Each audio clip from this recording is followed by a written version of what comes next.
breakout title, I think, in many respects, is Frozen River. Now you're here with Little Birds. Tell us a little bit about how you joined that project, how you met Elgin, how did that collaboration come together, who contacted who, and stuff like that. Okay.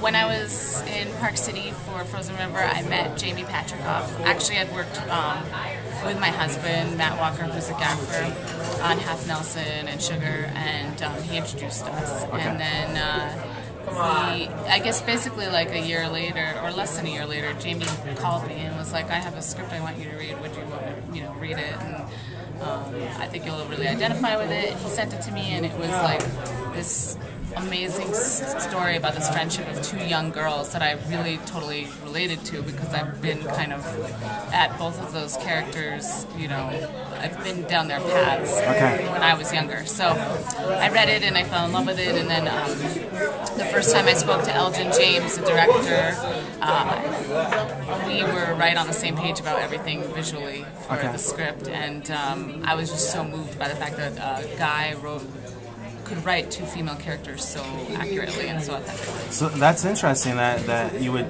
point to perhaps not the scenery or things that it's the character.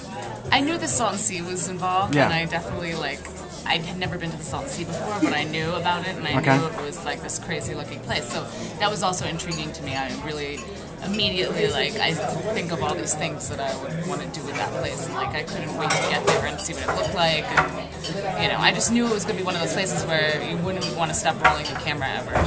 So the story takes place. It begins in Salton Sea, finishes in LA. Were there specific visual ideas in order to kind of separate the two?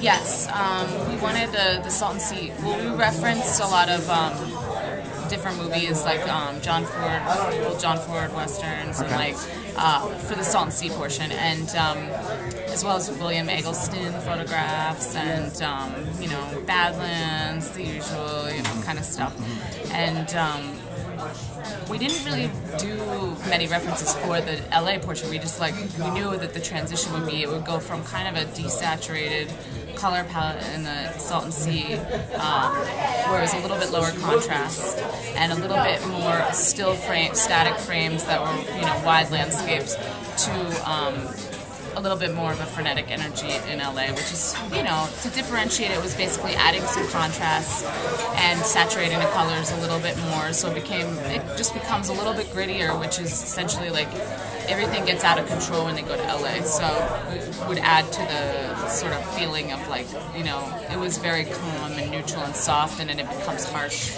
because when you add contrast, things tend to look a little bit harsher and grittier.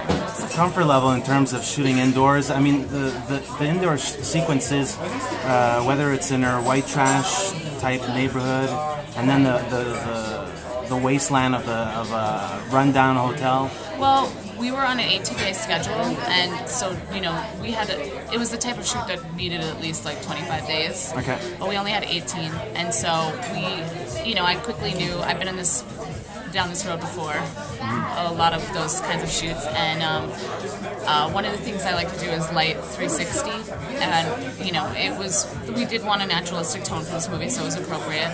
So we just light as best we can out of the actor's way, sometimes in the room, sometimes outside of the room from the window, and then that way I can just go everywhere I need to go with the camera for all the interior sequences.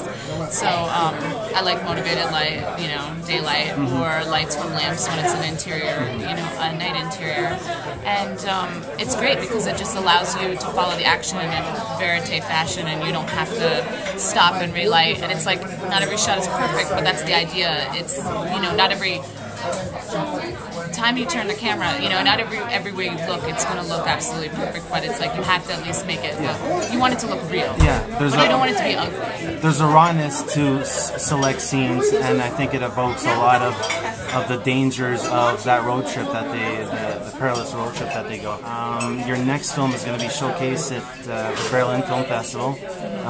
Perhaps yeah, tell us a little bit about that project and perhaps your other projects afterwards. Yelling in the Sky is a project that's very dear to my heart. The director, Victoria Mahoney, is like amazing. She's just like a ball of fire. And she did this wonderful story that's all semi-autobiographical, and it is like more of an urban drama, and we shot that on 35 as well, and it's a beautiful movie starring Zoe Kravitz, and she is just, she does an amazing job, and it's totally different than Little Birds. It definitely is, like, there's a few similarities, same aspect ratio, but it pretty much ends after that. Like, the movies, I feel like, both naturalistic, but because it's two very different settings and very different characters, it looks like a completely different thing. Did work on another cool indie film. If I remember correctly, that one takes place in the winter? Yeah, it takes place, we shot last February, and we were in upstate New York, in Messina, New York, with Paul Dano and Jenna Malone and John Heder. And that was a movie by So-Young Kim called For Ellen. And again, we shot that one on 35. Paul Dano is amazing. It's amazing working with So as well. She's like, you know, I was in love with Treeless Mountain, so it was really, really nice to be able to work with her on this. And she's like a great writer. And it's just a very real story. It's like, you know, very much like in the intimate moments with this character alone. It's a pretty good character study of Paul Dano's character. And visually, is there going to be a lot of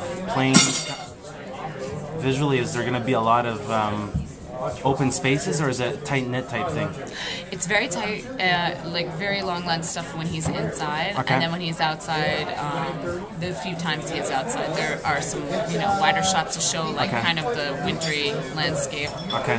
Yeah. Something that Frozen River fans will certainly relate back to. Thank you so much for your time, and congratulations once again on Little Birds.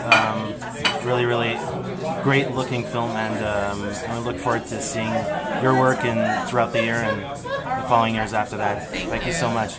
Hey, this is Eric from IONCINEMA.com. If you want to support us, subscribe below. For more reviews, interviews, film festival coverage from Sundance, Cannes, Toronto, you want to check out these guys on this side.